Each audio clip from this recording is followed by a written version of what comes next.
Dimljena skuša sa ćuftama od pasulja. Sastojci za dimljenu skušu sa ćuftama od pasulja: 2 dimljene skuše, 200 g pasulja, 1 kriška hleba, 1 ke crnog luka, dvopek, 200 ml belog vina, peršun, ulje, so, mleveni biber. Dimljena skuša sa ćuftama od pasulja se priprema na sledeći način: u tiganju sa zagrejanim uljem pržimo iseckani crni luk.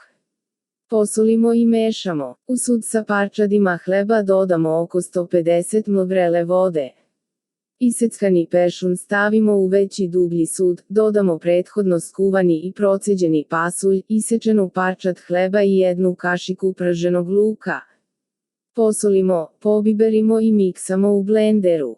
Oklagijom izmrvimo 2 parčeta dvopeka i dodamo u sud u koji smo presuli sadržaj blendera. U nauljeni keramički sud sipamo isprženi luk i rasporedimo očišćene i na parčad isečene dimljene skuše. Od smese iz dubokog suda formiramo ćufte, koje ređamo u keramički sud. Nalijemo 150 ml vode, belo vino i zatvorimo aluminijumskom folijom. Pečemo 30 minuta na 220 stepeni.